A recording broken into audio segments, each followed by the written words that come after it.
The Hail Varsity Radio Saturday morning show. Strap yourselves in. Here are your hosts, Chris Schmidt. Y'all don't even know he was a virgin until he's 28, and now, roll tide. And Mark Kraynak. Time has come for someone to put his foot down. And that foot is me. Welcome to a Saturday morning edition of Hail Varsity Radio. We're presented by Currency. Is it? A Saturday morning edition of Hail Varsity. Fine, Mark. Fine. Yeah, the weekend edition. Weekend edition. We got to settle on this. Dude, it's been 2 months now. We still don't know. Doesn't really matter. Yes. Branding. Branding matters. What do you mean doesn't matter? I feel like as long as the people know, you know what? Yeah. Well, it's Elijah Herbel and Mark Kraynak with you thus far here on a Saturday morning. Chris Schmidt was here. Yeah. And then he said, go ahead, I'll catch up. And we believe he's in the process of restarting a computer. So Schmitty with us here, hopefully, shortly. Oh. Yeah. We'll see. Yeah. He can hear us now. We welcome Chris Schmidt back into the Saturday morning. Oh, there he goes right there. We were taking bets yesterday on who would be last in, Schmitty. I don't know. Schmidt's ongoing feud with broadcast technology continues. How is everyone? How are we doing this morning?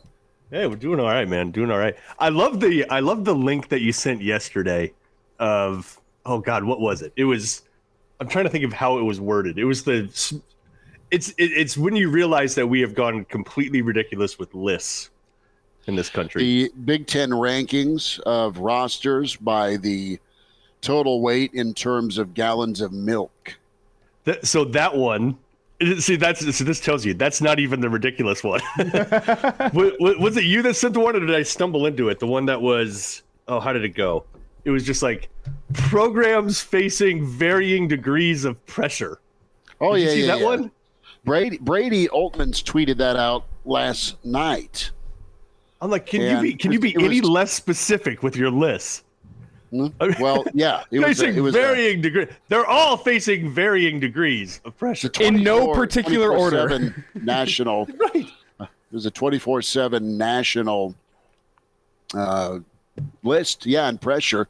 Nate the Great has chimed in and says, Schmidt, it's getting later and later every Saturday. So fair. It's piling on there. But welcome to it. The weekend editions here. It's Hail Varsity. Chris Schmidt, Mark Kraynak, Elijah Herbel. We'll spend some time with Brandon Vogel coming up in about 10 minutes. Gary Sharp with us. And then I'm up in your neck of the woods a little later today with state baseball. Oh, yeah?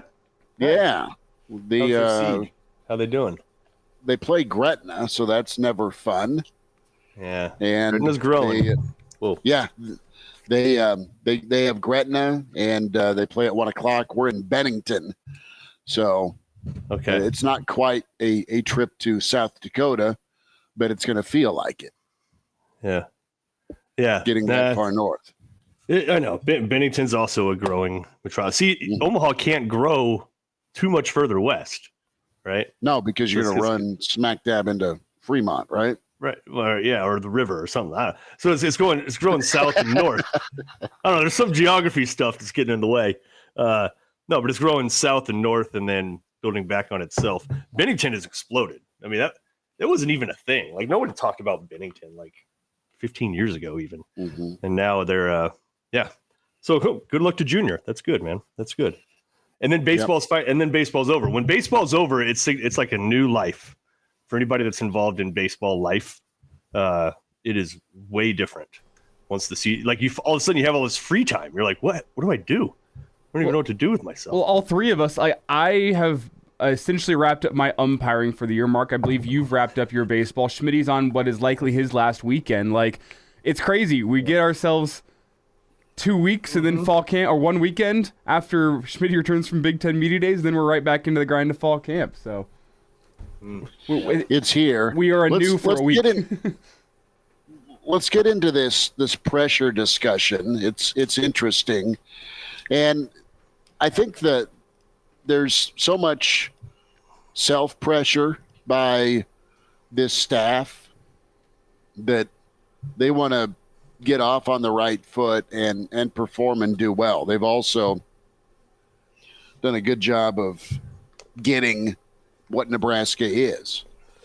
They understand what Nebraska is. They understand the pressures associated with it, and the fan base.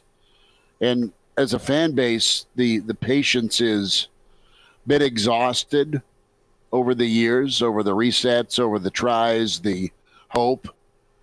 But it's a little bit different here. At least the fan base feel, I think, is a little different just because of, well, Rhule's said, and it looks like he's doing all the right things. You got to see that on Saturdays. But I think you can feel confident, guys, that there's going to be follow through with what has been said. I think he'll do what he says, and he's going to make sure that Nebraska's representative of being a tough, hard-nosed football team. And they're going to try and run the damn ball, as Elijah's repping the T-shirt today. And so is that more or less the thing that we're most concerned about is, I guess, follow through on the message? It's a valid point. It's an interesting discussion because you could say for each of the staffs that have come in recently, Riley and Frost, they were saying the right things. Sure. Right? Well, most of the time you're just like, oh yeah, they seem to respect the tradition. They want to run the ball. They want to be physical. Oh yeah, they want a black shirts defense that's really tough and blah, blah, blah, blah. Oh, they want a really good conditioning program. Oh, them too, sweet. Play the hits, don't you? Yeah, right. They all say black shirts are important. Going to be a tough physical football team. Got to be strong. Big Ten's rugged. The walk-ons. What a tradition. Got to have a run game. Walk-ons are uber important. I mean, there's talking points. Yeah. The problem is it's been a turnstile. So I'm interested to see the follow through on this. It's not that I am questioning the sincerity of it. You've just heard it with different regimes for the past 2 decades. Yeah. That probably is the thing, is the follow through. Because Frost said all the right stuff too. I mean, it was right. Like it was he grew up in it, man. Yeah. I mean, he played for it and he saw how it worked. Are you, dude? Hold on, time out. I got a thing. Are you Kraynak? Is that a cape or are you just wounded. Doing the old Ben Gay thing? No, yeah, exactly. It's more that. Sorry. For people you that got are an ice pack going on? I gotta ice it down a little bit. You know when you get that thing, you know when you get that thing where you can't like look left or right without having to turn your whole because you just you need to go to a masseuse today. I went to a chiro yesterday. Masseuse could be helpful too, but yeah, I'm on all that stuff. By the way, I learned something important. Icy hot is fine. Taking a piss right after icy hot. Oh no. Be careful. Yep. Proceed with caution. Yeah. That is that is an adventure. That's almost almost up there with the hot wing eating contest and then having to go potty. It's similar. Now, I did wash the hands after the icy hot, so it was just traces. Not well enough. You got to use like Dawn to get the icy hot off your fingertip, something like that, or some form of acid. Anyways, yeah. So that explains the shoulder strap. Don't try to get back into working out after not doing it for a while. And even though your body in the moment can do the weights and the stuff that you used to do, it will eventually reject that entire notion. So, yeah, little advice there for you. Credit to what you. the hell are we talking about? Sorry. Through the pain I'm on very little sleep too. I haven't been able to sleep. You know what you have? You can't sleep. No, you can't get comfortable. No, exactly. There's no spot that you can lay in where it's all good. So I'm hallucinating at this point. Poor Kraynak. Been up for 3 days. There's like 4 of you guys. Why are you purple? It's all right. Aim for the middle. Yeah, okay. Aim for the middle. But no, we're talking about talking points, follow through. Yeah. And, pressure associated with the Nebraska program. I think there's pressure to get to a bowl game. There's probably pressure to beat an Iowa or a Wisconsin this year. And I think there's pressure to have a good showing initially, split the first 2 games. Fair? I mean, is that like a probably fair take on the state of things? The interesting thing about Nebraska fans, though, is that come game week, you can convince yourself that it's time to get that W. You know, I mean, really, it goes week by week. So before the season, yes, that is reasonable and sound. Once the season starts, you pretty much have to win them all. That's the way people, I mean, really, that, week to week, that's how people roll around here. I mean, if you don't, it is, I mean, God, you've experienced it way too many times in the past, however long, 20 some years. It's DEFCON 5, any kind of loss lights up the phone lines for the entire next week. Question everything, But I'll come back with a different thought here and say it's Rhule in year one. I think Husker fans will be more forgiving. Will they be disappointed with losses? Yeah, sure, but I don't think there's that many unforgivable losses on the schedule this year. I mean, Louisiana Tech, maybe. Northern Illinois, maybe. But even if Nebraska beats Colorado and then loses to Illinois, you say, okay, it's year one. They're still getting things figured out. There's reasons to take a chill pill and say, you know what, it's not that big a deal. Matt Rhule, you know what, in year one, he doesn't do great. He's got to turn the roster over. He's got to get his players figured out. It's the same kind of things we said for Frost in year one. And should it be better than that? Yes. Should Nebraska be losing to the likes of Northern Illinois and Louisiana Tech, even if it's year one of a head coach? No, they shouldn't be. But I don't think, I mean, to the list point, it's college football teams under varying degrees of pressure.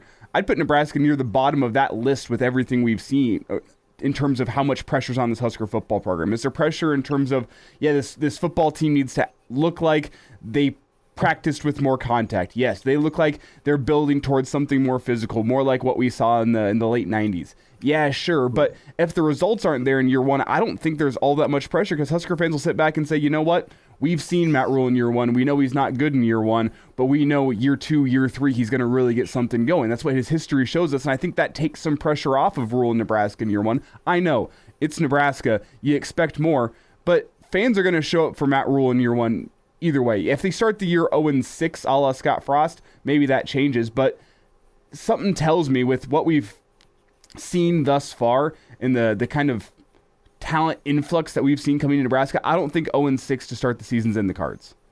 No, and you can't have just flat out mismanagement, okay? And I think that's been the biggest issue of Nebraska the last few years as Rick weighed in with the organization. I think you feel good about being able to win because your head coach is so organized. His plan is tried and true, and it's worked in 2 different spots, and it's a different theoretical starting point at Nebraska than a Baylor, than a Temple. So you don't need to go through that hell first season where you're just winning a game. There's enough in Lincoln to do better, but yet be realistic with some of the expectations about not being in Indianapolis in December, just because it is the year one. We talk about college football programs under varying levels of pressure. That's the word you were looking at, Kraynak. You look at West Virginia, Neil Brown was really good at Troy, and now West Virginia's picked last in the Big 12. Indiana, they are a far cry from a second-place finish in that magical COVID season. Michael Penix is at the University of Washington, and Coach Allen facing his gig. Mario Cristobal, it's a homecoming for him. He's a former Cane that won a title, and people are waiting for Miami to get back to being Miami. Florida, their coaches get 3 years, and then they get sent to the farm, so to speak. And Florida can't get it right. Michigan State, Mel Tucker, are you an 11-win coach or are you a 5-win coach? Sark in Texas, they are sick of not being, air quote, back. A&M and Jimbo, they went 5-7 last year. USC, can they tackle anybody after scoring 40 points a game? Nick Saban, Alabama, also on this list. Which is it over? Ridiculous, but Is it over, right? Is your legacy done? And then there's Oklahoma. Brent Venables went 6-7 last year. You're not Lincoln Riley, dude. Are you a 9-win guy, or are you going to wreck the Ferrari here that has been Oklahoma? We bring in Brandon Vogel. And that's kind of what I'm saying. Whenever you list off the other teams on this list, aside from maybe Indiana, and I say this because Indiana football is not all that relevant. Like, that's the only program I can see in here that might be under less pressure than Nebraska. Whenever you look at the situation in Indiana, Tom Allen's going to be under a hell of a lot more pressure than Matt Rhule. Like, think back to the spring game. What were we saying before the spring game was, we need to see a Husker football team that looks like they've been practicing tackling. They look a little more physical. They need to clean up some of those self-inflicted mistakes that we saw. And then what do we see in the spring game? 8 fumbles. 8 fumbles we saw, and Husker fans sat back and said, well, Matt Rhule's just starting the cleanup process. He's still got a lot more time before the fall. Like, think back to what our reaction was to that. I mean, what should have been disappointment. We can all say it's a spring game. We'll take it with a grain of salt. Sure. But will the same thing happen if the results aren't there in year one? Will we say the same thing? Well, we'll take it with a grain of salt. It's year one under Rhule. We should have known what to expect. That's what I'm saying here in terms of pressure. Like, from Husker fans, they'll be forgiving in year one, just like they were forgiving after a spring game where you've said, you know what, you haven't had time to get it installed and get things fixed like you truly want. Here's the thing. If you were listening, Matt Rhule told you all along in the spring, and I'm paraphrasing, we got to take care of the damn ball. He told you all spring long they weren't great with ball security. We bring in Brandon Vogel, HailVarsity.com magazine managing editor. Vogues, the good old varying levels of pressure. Have you seen that graphic, Brandon? Just send it to your phone. Okay. I saw it the other day. I was a little disappointed that it didn't include every team. Name a college football team. I'll tell you if they have a varying level of pressure. Can we real quick interject here as a man who helps set journalistic standards for a publication? I just thank you for not publishing things like that. And then 2, let's break it down. So programs facing varying degrees of pressure. They're not numbered. A couple of the names are misspelled. It's Nebraska, by the way. Just your assessment of that as a publisher yourself. Yeah, I mean, so the typo is jumped out to me first and foremost, and it happened to be with like the one that it wasn't possible for me to read over. So that's that. It really, like, Bud does a really, really good job for 24/7 Sports, and in terms of like people that I really, really follow. He is up there in terms of just like the way that he thinks about college football. So from that perspective, it seemed like the wrong headline or the wrong kind of tweet messaging of like, I get what you're saying. So, this is, it was a way to talk about, I guess, the different kinds of pressure. And when you group them together, it's like, oh, Alabama has some pressure. I would agree with that. It's kind of an interesting time at Alabama. Defense, now it's all very, very relative with the Crimson Tide, but defense has kind of like slipped a little bit. They're no longer just like a guaranteed top 5 outfit. They might only be top 10. Offense, they just churned through coordinators and kind of kept getting a little bit better. And then they have QB sort of uncertainty. So I get that. And, in Nebraska too, Nebraska was a little bit of a strange inclusion for what when I hopped in here. I think you guys were talking about is like year one. And we spent the time last week talking about like, oh, what if this is like 2-10? Well, okay, then you might start ringing some alarm bells, but it's almost totally a free roll in year one because, people still want to believe that things can be okay. It gets tougher, but so it is. Brandon Vogel joins us at Hail Varsity Weekend. You just said the magic words. People want to believe it's okay. And that is so, so true. And, what's fascinating as we get to Indy next week is we're going to hear from the players and coaches as to why this year for 13 other Big Ten teams and Nebraska, why it's going to be okay. But tend to really enjoy the communication that you get from Matt Rhule, and kind of no nonsense, pretty straightforward. And I think it's okay also as a Nebraska fan to feel really, really good to a comment that Rick made about momentum that we've talked a lot about over the years. And he says, if Nebraska beats Minnesota, look out. I also think that's very true. I mean, since we spent last week maybe talking about 2-10, maybe let's go the other way. Let's flip it around, because things have the potential to get out of hand in a positive way in a hurry too. So okay, let's talk about that Minnesota game Thursday night. Nebraska hasn't beaten Minnesota since 4 years, 2018. Is that right? Yeah. But Gophers have a decent amount of turnover that'll be impacting this first game. A quarterback they're familiar with, but who's not Tanner Morgan. He's not a 12-year veteran like Tanner Morgan was. So you'll deal with that. And also there's the little bit of mystery, which I think that stuff can get overblown pretty quickly. But there's no tape of what this new Nebraska looks like, and it definitely didn't help Nebraska when that was the case against Illinois 2 years ago. So that all of those things, and it's just a game one. So it can get pretty wild in a hurry. I haven't looked to see what the line is on that game, but I'm guessing Minnesota's 8.5. Oh, is it? That's higher than I would have thought. I'll guess it'll come down. It'll probably be around 6, I'm thinking.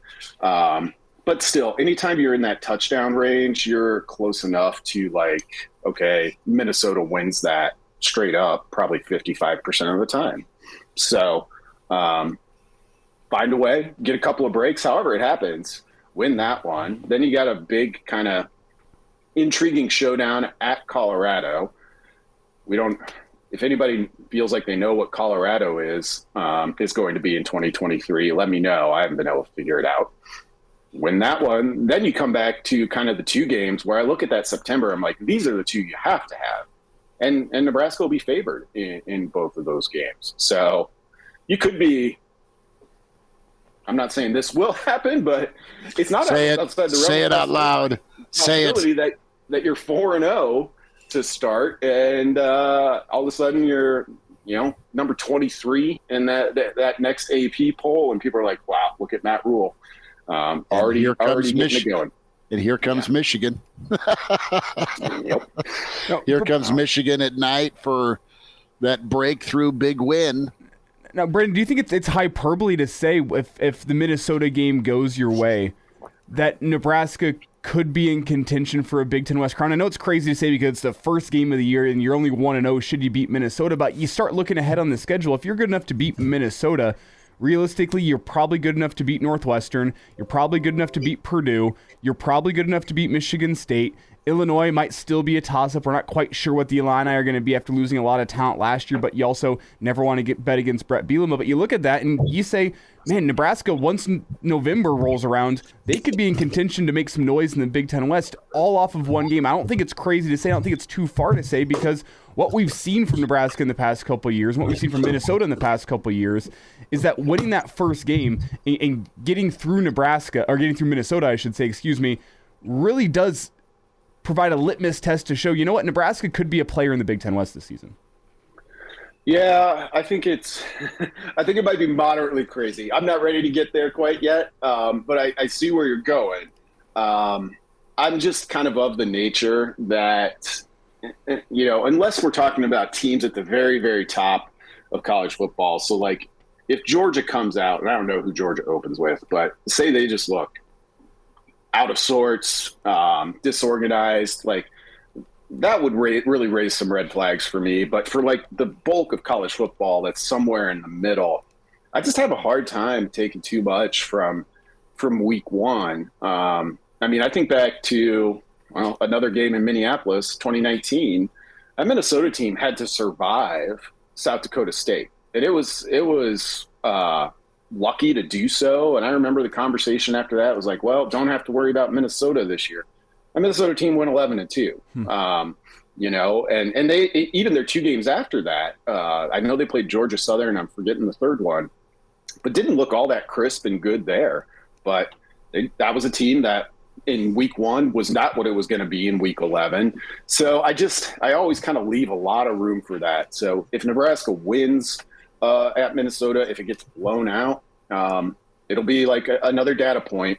It's interesting though to get those kind of tests right out of the gate. Doesn't happen a lot at a place like Nebraska.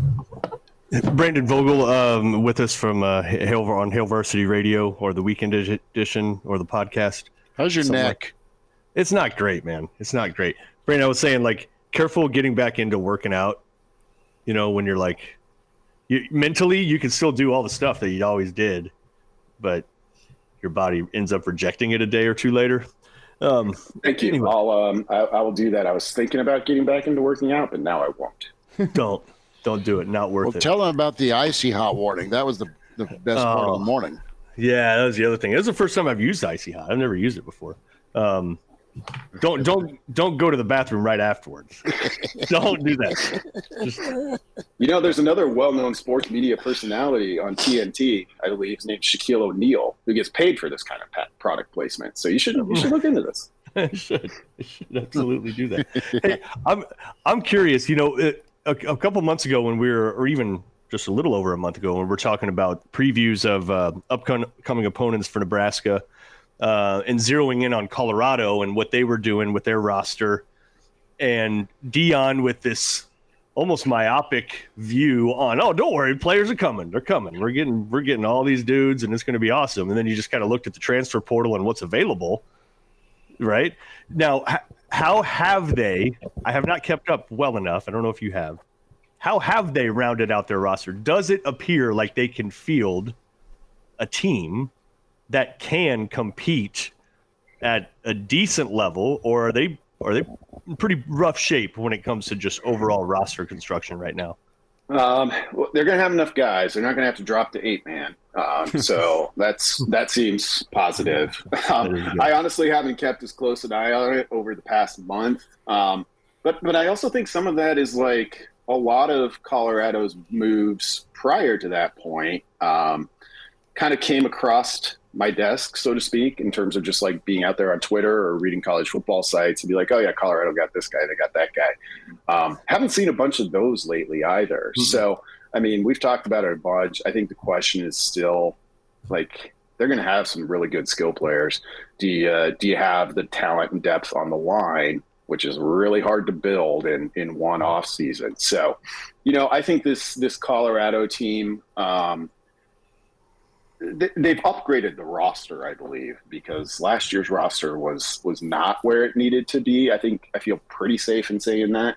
But how's it all going to fit together? They're going to be, I think, a pretty roller coaster ride team, and they're probably going to, get some momentum in a game or two and be in games that they shouldn't.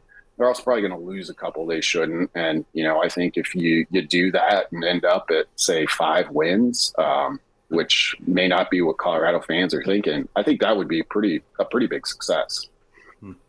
Brandon Vogel's with us here, a weekend edition of Hail Varsity. And Brandon, I want to switch gears here and talk about the second kind of stupid list that we had sent in that in the chat last night, and that was the Big Ten rosters by gallons of milk. Nebraska's entire roster weighing 3,300, or the equivalent, I should say, of 3,307 gallons of milk. And a shout out to the Sickos Committee on College Football Twitter for giving us this. But what is actually interesting, like no joke, is the fact that whenever you average it out, Nebraska has the lightest roster in the Big Ten by player.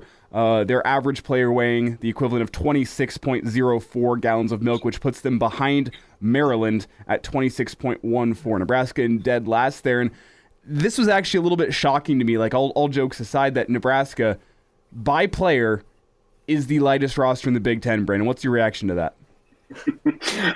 Well, at first when I saw those, I was like, wait, what's the difference here? And then I was like, oh, the first one is just saying Nebraska has the biggest roster in the Big Ten in terms of number of players. And then the second one did surprise me because, when I think back to like kind of the Frost era, they weren't bringing in small offensive linemen. Now, maybe the skill positions got a little bit smaller. But yeah, to be last in the Big Ten in that, like, it's fine. It's not alarm bells for Nebraska, but it is interesting. You kind of wonder back, you think back to maybe this was going more towards kind of the spread, the UCF type offense we were seeing, but I wouldn't have bet that, okay, what's the lightest roster on average in the Big Ten? I would not have bet on Nebraska. No, yeah, that is a strange one. That is a strange one. That has to do with, my head immediately goes to, okay, are there just a bunch of like 150-pound walk-on kickers that are screwing it all up? You know, it has to. Yeah, no, I bet you're right. So because we know they vault to second, I believe, total in gross team weight in gallons of milk, they're last on average. Like, what are we even talking about? We know the roster's big, and we know you got a bunch of guys who are 6'2", maybe 170 that might be there as a walk-on, because if they were 6'2" and 210, they'd probably have P5 scholarship offers. Likely. Vogues, I want to get into one position group before we say goodbye, and I want to get your feel on the linebackers. And I ask that because Dvorak was on with the network and kind of laying out some of the guys that are there, and we've touched on the 3-3-5 a lot. And you're going to need versatility. That'll be kind of the name of the game on the defensive side of the ball as a whole. And how do you feel about the linebacker room? And you've got some experience backs, but really nobody is experienced just because of it being a year one with this Coach White defense. Yeah, it's one of the more interesting groups because like you can look at the two inside guys coming back and definitely feel good about not just the experience, but the football they've played. But, until we get a little bit of a better grasp on what this defense actually looks like, once you get into games and even then get into Big Ten play, which might be a different question. I kind of look at that group and think Reimer might be the only one that feels like a fixture for me at this point. And, I think it'll be an interesting transition for him potentially with this type of defense. But the guy he's just a tackling machine. And you have a hard time keeping somebody like that off the field. There's going to be high expectations for an MJ Sherman in the way that there's going to be high expectations for any player coming from a program of that caliber. Chief Borders in the mix, and then, of course, Nick Henrich. It gets pretty interesting. So I expect that group to be pretty fluid. I expect them to churn through guys there as they can and get a little bit matchup specific. It'll be interesting, with just the type of offenses and how they choose to attack them, how much they're able to do that. But it's a pretty fluid group for me at this moment. Gage Stanger is a guy making that transition from safety to linebacker. You've got Gifford, that's kind of that hybrid. You've got Kane Williams. Excitement when you get a Bama transfer and they stay. So there's that. And Schmidt, let's not forget, we've heard a lot this spring from Alex Bullock, Creighton Prep kid. Yeah. So Bullock is gotten the buzz, and you look at a Rollins, for example, how he transitioned on the line from tight end to defensive end. You've got a good, solid program beyond in Creighton Prep that sends kids to Nebraska where they're able to tackle and catch the football and block. I mean, it's a really good training area. They come in to play Division I ball, and they're able to adapt to it. When I look at Creighton Prep's program, real well. But with the linebackers, it is going to be fascinating here. And if you get a chance to have your defensive line do their job, I mean, can you get an injury-free year out of Reimer and Henrich? I know Henrich's coming back off an injury, but I don't know that you need it. I don't know that you need it this year, though. Just because of the depth that we're talking about. I think there's so many pieces now. I haven't even talked about Eric Fields. I was going to Fields, too. Yeah, I mean, Fields is what's fair to expect from him? What's his expectation? I mean, he's big, he's fast, he's looking the part, he's still 18. Yeah. Well, I mean, he was one of the first players I think Rhule mentioned in that post-signing day press conference, which jumped out to me immediately. Not just that it was him and he was kind of a late ad who prior to that was headed to Arkansas State. But just the way that Rhule talked about him, I was like, I don't remember seeing this a whole lot about an individual guy in any of these recruiting press conferences. So that certainly jumped out. The depth piece of it becomes Nebraska's going to have a lot of options. And we talked about having kind of a free roll from, I think the fan base for the most part in year one. I think you've got a little bit of one as a coaching staff too, because you're going to be here for, well, presumably, let's call it 3 years. Does it feel safe to say 3 years at this point? So like playing some of those younger guys, like a Fields, like a Princewell on the defensive line, go on down the list. Like, I think you've got a little extra incentive to do that as a first year head coach. So that does help, outside the scope of linebackers though, when we talk about, hey, where can this Nebraska season go? I think depth is probably the piece that could flip things one way or the other. Nebraska stays pretty healthy. I think they've got a pretty good shot to have a good, maybe even call it surprising season. If they don't, there's just so much unproven depth there that I think it starts to get a little bit dicey. Yeah, and Gary, that's where I was going to go next. Do you worry about the lack of Big Ten experience along that front seven? Because the front seven really is the place where you feel like you got to have guys that know the Big Ten and have experienced that physicality before. That's what Nebraska lacks. I think you like the potential there, but not a lot of guys that are proven at that Big Ten level. Yeah, it gets tough in a hurry, particularly in this league. Like, there's some really intriguing, I think, true freshman pieces in that front seven. That said, the Big Ten is a big step up just in terms of like the line, dealing with the linemen you're going to see from what most of these guys played in high school. That said, Ernest Hausman, it took him a little bit, but found his way from playing high school football in Columbus to being on the field and playing pretty well against Michigan and then transferring to Michigan. Yeah, if you had him, that would be big time. We bring in Gary Sharp with us, the Iron Horse. Sharpie, when did you get a driver? Yeah. I'm glad you brought that up. I am in a vehicle, but I'm not driving, so I'm performing a safe sell. I recently acquired one. It is driving Mr. Sharp. Oh, yeah. You might see the trailer if you're going to Barbie, Mark, this weekend, or Brandon or Elijah, you're going to Oppenheimer. You may see the trailer for it. Okay. I like it. Good work. I like the shades. We were just talking linebackers and also expectations. That kind of kicked things off.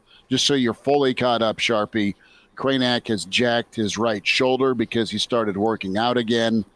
There has been some icy hot involved, and then he had to use the potty, and it all went haywire from there. There was a transfer problem. There's a transfer portal issue. So well, that's good. Chris, you've always wanted to work with a 65-year-old man. I know what it feels like. That sounds really very invasive, Sharpie. What you just said. That's what it feels like. Gary, you kind of look like if we just took a picture right now, but you would have to look angry. You look happy right now, so that would be bad. But if you looked angry right now, that is totally the shot that you need for a profile picture if you want to share your really controversial political views on Twitter. Like that's always the look, right? It's always someone in their car. Yes. Yep. Yeah. Yep. Well, I'll be filming a TikTok later to talk about issues that are affecting America and Nebraska football. Okay, one and the same. Are they? Vogues, we'll get caught up again. Thanks again for making time this morning, bud. All right. Thanks, guys. Have a good one. There he is, Brandon Vogel. Good to hear from him. Well, Sharpie, let's take that baton and run. Issues affecting Nebraska football. It kind of goes in with the expectations tweet earlier, about 24 hours ago with 24/7 Sports when it comes to some of the programs facing pressure. Varying degrees. Varying degrees of pressure. In no particular order. What is the DEFCON level for Gary Sharp going into this season for Nebraska football? Is it 5? Is it 7? Is it 2? Is it 1? Okay, so here's how I would approach this, and we've talked about this before, and Rhule has alluded to it, that until they prove otherwise, they're a 4-8 football team. Not Right. everybody might buy into that, but that's who they were at the end of last year. And in this case, a 4-8 football team is not created equal, if that makes sense, because I think the Iowa game showed you that there is something there. So until they kick off, and again, I think Nebraska is one of the biggest wild cards in all of college football this year, from the mere standpoint of there's some guys that may flash that we never thought would or had disappeared. So they're a major wild card. But what they have earned, and they've earned to be called a 4-8 football team until they get on the field, what they've earned is respect. The way they've handled their business, it has been, I mean, what's the closest thing to drama that Nebraska football has had in the offseason? Mickey Joseph, Casey Thompson, Dylan Raiola on different levels, but nothing where you went, oh my gosh, the program is not stable. So what they've earned is the respect that you can kind of see a plan moving forward. So I don't think Thursday Rhule will make any, he'll not go with the expectations. I think he will just talk about, here's our time frame, this is what we're doing, and this is our plan to get there. I think, though, my sense of this show and you guys and our and other listeners is, if this is not a bowl season, it might be a little bit of a letdown. Because if it's a bowl season, at least that gives you a start to, like, okay, now there's going to be more of an influx of talent coming in the 24 class. I can see it. For the first time, I can see a plan, and what you say is being backed up. Well, along those lines, too, another list, because that's where we're at right now. It's just all about lists, of course, until the season starts. There was something like Nebraska's strength of schedule is like 4th in terms of ease of schedule. So like the 4th easiest schedule in America. That's kind of what you want when you are starting off new on a with a college football program like Matt Rhule is. I mean, you have Michigan, they're at home. That's one of the only ones that you look at today and say it's a likely loss. Like you just chalk it up. Everything else you can't necessarily chalk up. Everything else on the calendar. No, I agree with you, Mark, because if you're a new coach and you're taking over and you still got questions about your roster and how this is all going to fit together, it's an ideal schedule for Rhule. Now, granted, you open up with a conference game against Minnesota, and then there's another ultimate wild card in Colorado, but then you get 2 home games, and then you get the big game in week number 5, followed by what I think is a tricky 2-week stretch, that Michigan to a Friday night at Illinois. Then you get a bye week, and then you get Northwestern and Purdue. So you can kind of tier 2 by 2 this whole schedule. It actually is not a bad schedule for a first-year coach. If you look at in the division, like there's a lot of talk about Iowa being the favorite because of their schedule. They avoid Michigan and Ohio State, where Wisconsin has a little bit more difficult schedule. But I'm with you. I think if you're a first-year head coach and you're still trying to figure things out, the schedule sets up pretty well for you not to get where you can at least keep your head above water. Gary Sharp with us here, the weekend edition of Hail Varsity. And Gary, whenever you do look at this schedule, we were kind of talking with Brandon. What does a 2-0 start mean to you? Should Nebraska get that done? I think I'd go as far as to say you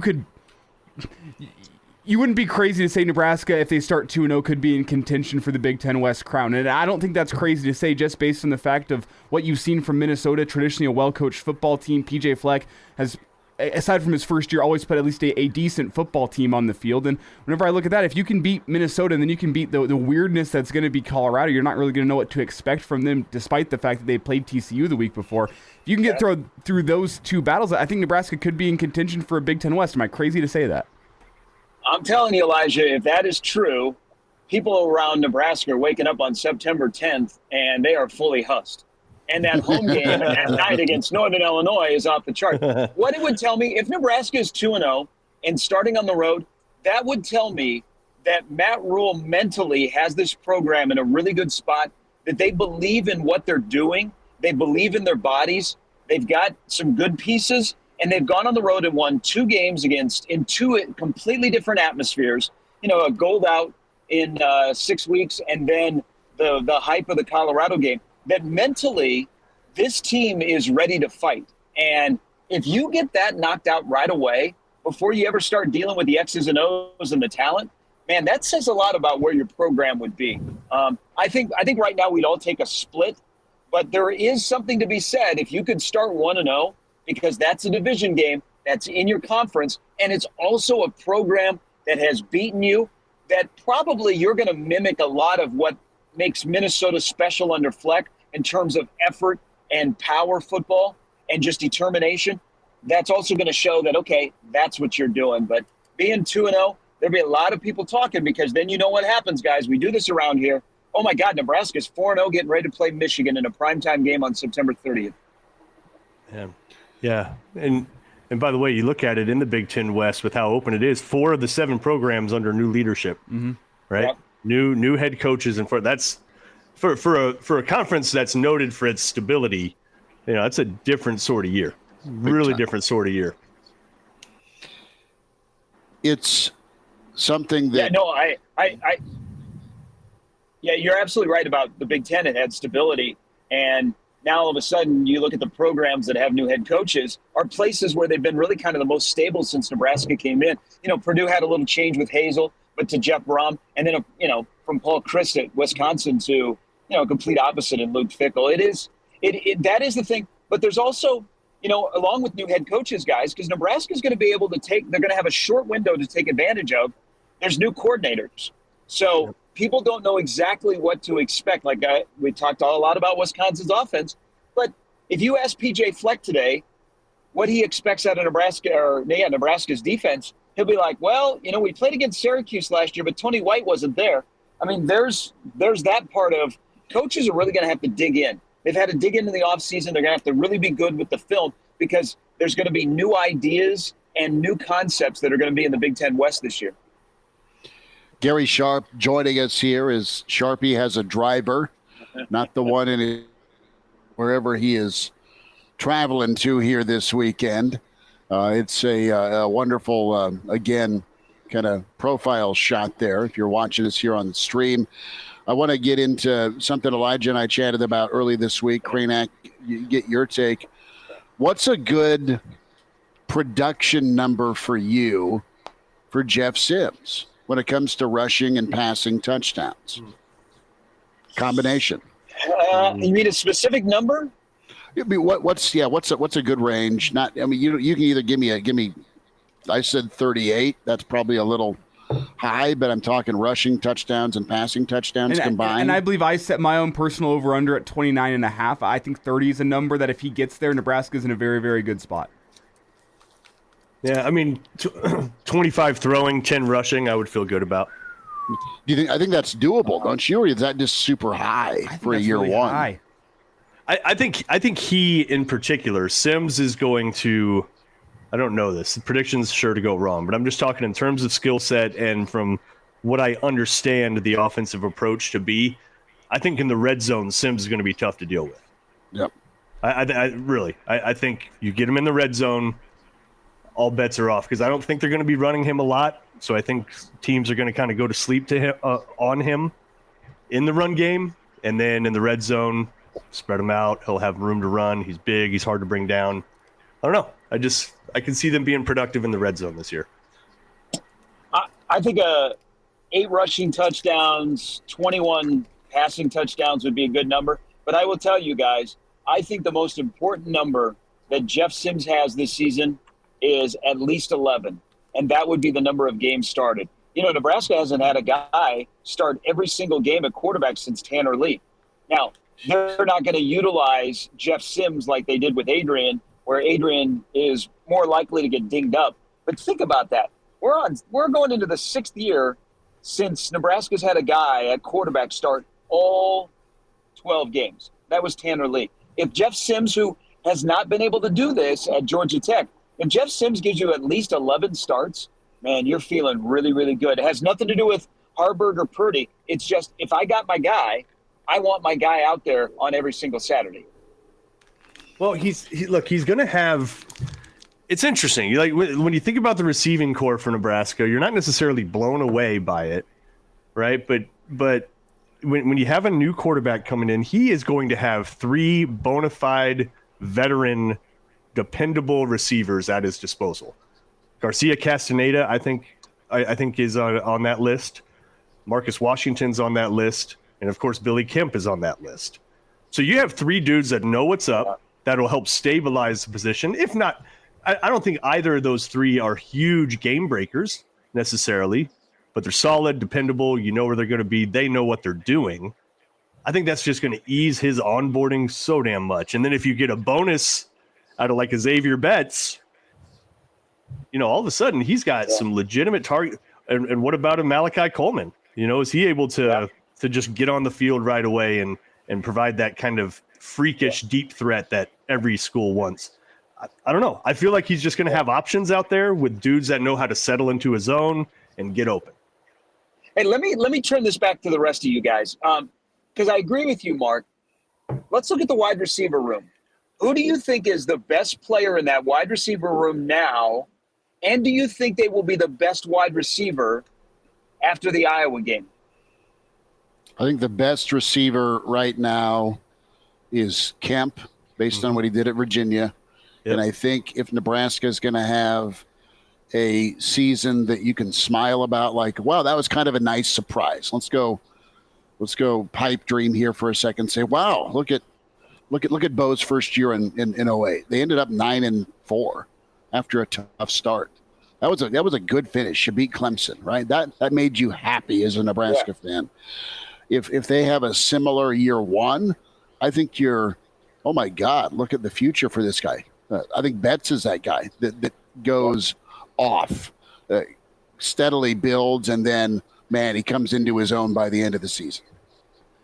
And that's an interesting question, Gary, because I think it's tough to gauge best wide receiver in the room. I think Billy Kemp is the best wide receiver in the room based on what we've seen both at Virginia and at the spring game.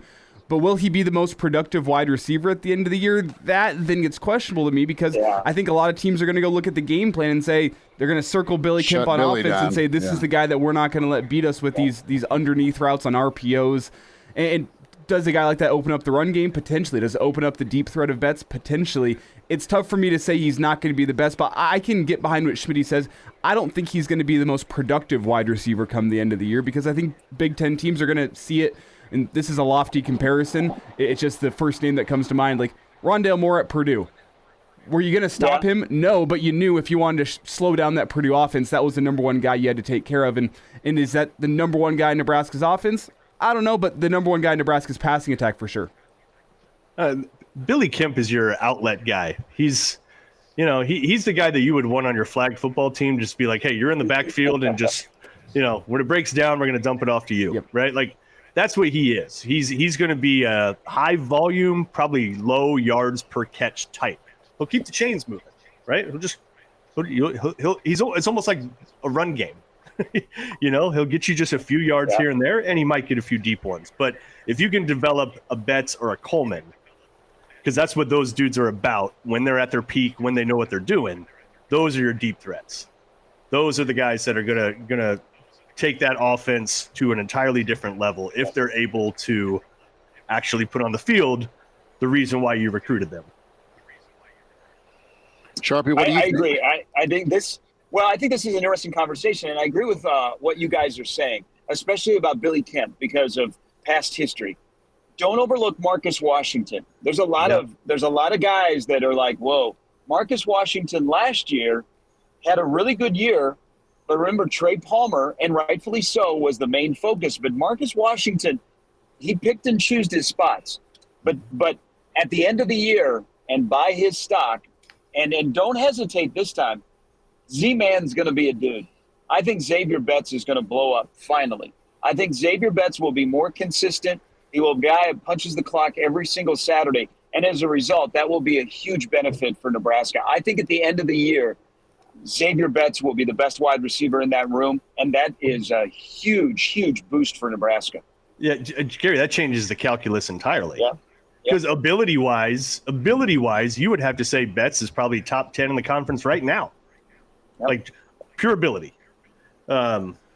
Okay. Well, Gary, I want to turn this back to you and look at the different position groups. I think the wide receiver group is really interesting, but I want to look at the running back group. That's another group where you have three guys that I think are going to be featured in some way, shape, or form. It's another discussion point that Schmidt and I had earlier in the week with Anthony Grant, Gabe Ervin, and Ramir Johnson. I kind of said it as you want one guy at about 1,000 yards when the year ends, one guy at about 500, and one guy at about 250. Those are reasonable numbers. If Grant hits 1,000 yards, if Gabe Ervin hits 500 yards, and if Ramir Johnson hits 250 yards, you're pretty happy with that production. That's over 1,700 yards rushing from your offense, and you're looking at about 150 yards rushing per game. That's a healthy number from your running back room.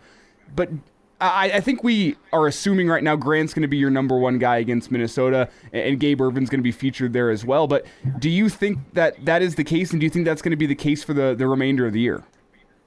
No. I think Gabe Ervin is the number one running back, and I think he's pretty solid there.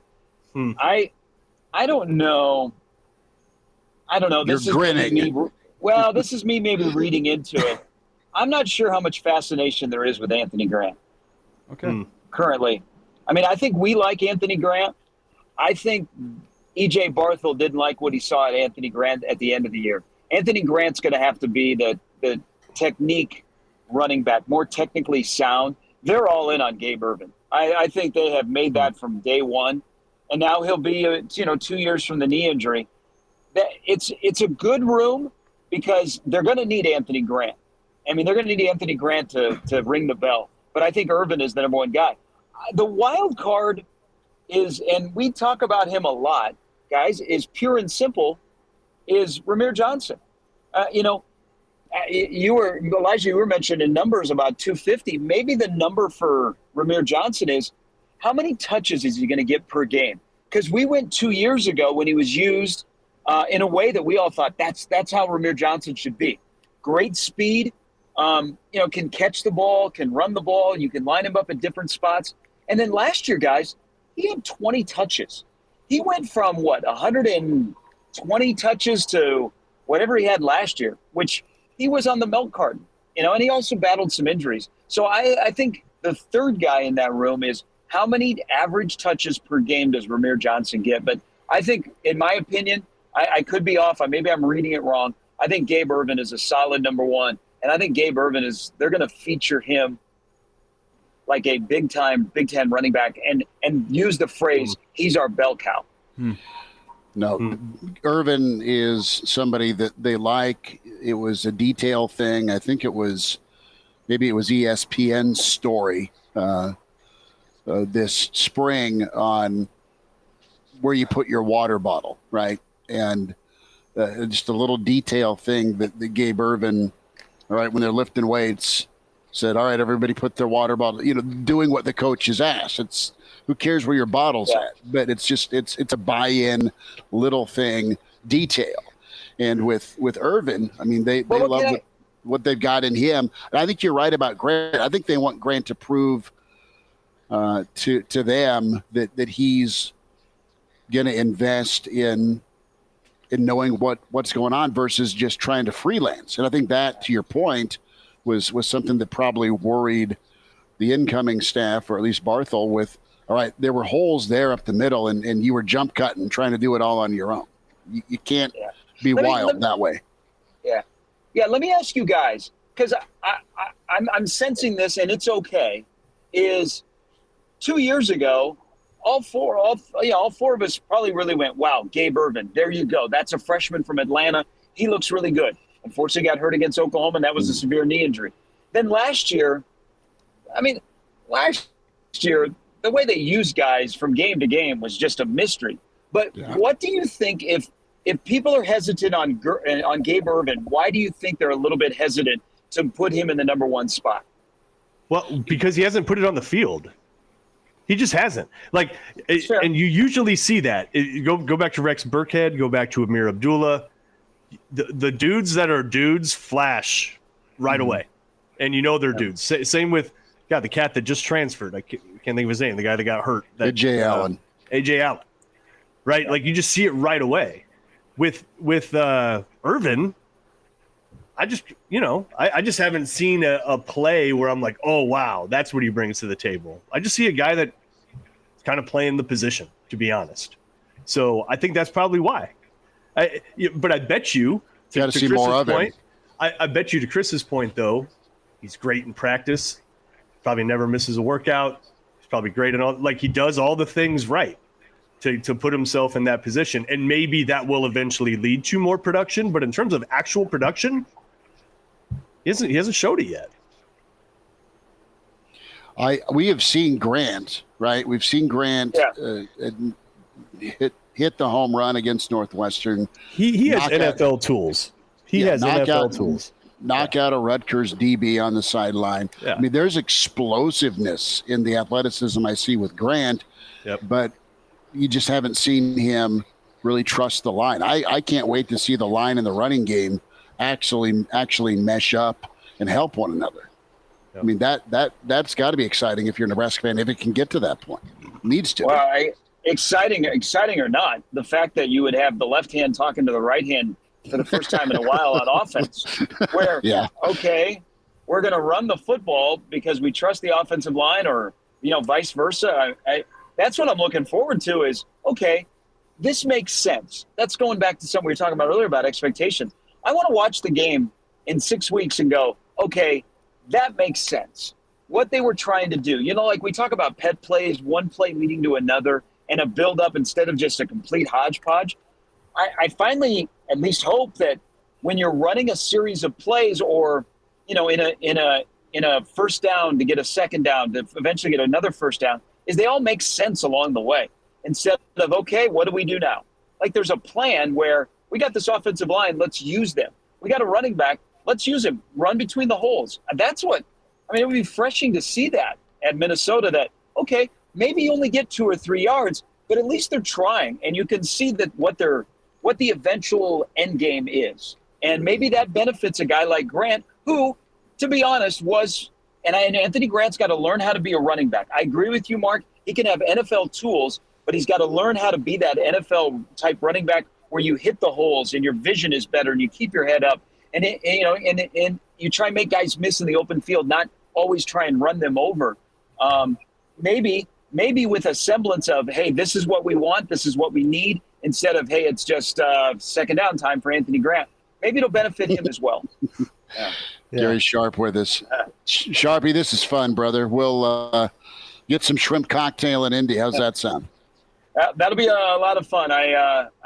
We all wonder if Northwestern will be there. I hope they're a distraction if they're going to be there. But my gosh, isn't it great? We're almost to football season, boys. That is good. Sharpie, say hi to your driver for us. Always appreciate you jumping in. I will say hi to her. Okay, nice. Good work. Gary Sharp with us. Sharpie, you take care. We'll see you next week. Thanks, boys. Yep, there he is. That's gonna be a weird interaction because they've been riding together for a while, and then Gary's just gonna turn and be like, "Hi." She'll be like, "Hi, weirdo. We've been driving for a half hour. Why are you telling me that?" No, now? I'm just well done by the driver. Sharpie looked like he was just having a good time, sitting there with his Oakleys on, just motoring along, doing an interview. He didn't drop the phone or jump out of the passenger seat because he was sick of us, so that's good. Hey, we'll be back Monday at 4. We didn't even talk about Lionel Messi today. Well, you guys can do it. I got to get ready for state. So enjoy your soccer talk. I'm going to bow out, fellas, but all right, we'll talk next time. We'll wrap as a whole. I was just giving you hell. All right. That was a sweet goal. I will give both of you credit. I watched it on Twitter, and that was a sweet kick. The penalty kick went in. It bent. It found the back of the net, and then he went and kind of dunked on the goalie again to follow through. Yeah, he's not washed up yet either. A lot of those international guys, they'll go, to the MLS when it's kind of the end of their career. He's still got plenty in the tank, and his worst is still better than most people's best. So. I just thought it was quite comical for a second to hear Schmidt try to talk about soccer. But on that note, he did a great job. Cue ice up. Elijah, enjoy your weekend. We'll be back Monday at 4 with Hail Varsity. Take care.